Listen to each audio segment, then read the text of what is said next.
আমরা এই তালিকাটা দেখে আমরা সব একটা কর্মপরিকল্পনা করে আমরা এটা ন্যায্য দাবির সঙ্গে আমরা সহমত পোষণ করেছি। আমাদের একটা কর্মপরিকল্পনা করে আমরা বলেছি যে আগামী 3 মাসের মধ্যে আমরা সকল খালকে আমরা দখলমুক্ত করে দেব। জেলা প্রশাসনের অবস্থান খুব শক্ত।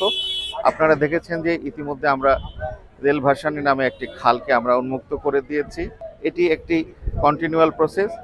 আমরা জেলা প্রশাসন থেকে আমরা একটি কঠোর অবস্থান নিয়েছি এই সরকারি খালকে সর্বসাধারণের জন্য উন্মুক্ত রাখা।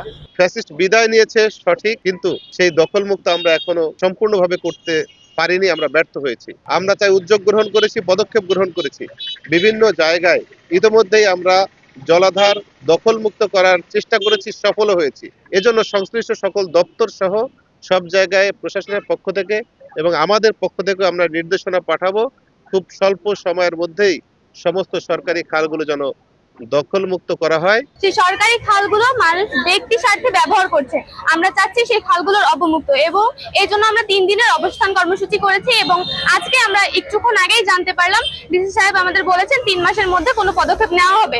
আমরা সেই পদক্ষেপ আমরা বিশ্বাস করেছি যে নেওয়া হবে, এবং যদি না নেওয়া হয় তখন আমরা আরো বিক্ষোভের চেষ্টা করব আমাদের সেই খালগুলো যেন অবমুক্ত হয়। আমাদের একটাই দাবি, সরকারি খালগুলো জনগণের স্বার্থে ব্যবহার করা হবে। তিনি আমাদের মাঝে এসেছিলেন এবং তিনি আমাদের জানিয়েছেন যে সামনের 3 মাসের ভিতর, আজ থেকে 3 মাসের ভিতর বাগেরহাটের যতগুলো সরকারি খাল দখলকৃত অবস্থায় আছে এই খালগুলোর একটা আলাদা লিস্ট করবে ওনারা। লিস্ট করে ওনারা এই খাল দখলমুক্ত করার প্রসেস শুরু করবে। আমরা আশাবাদী যে প্রশাসন তার কথা অটল থাকবে।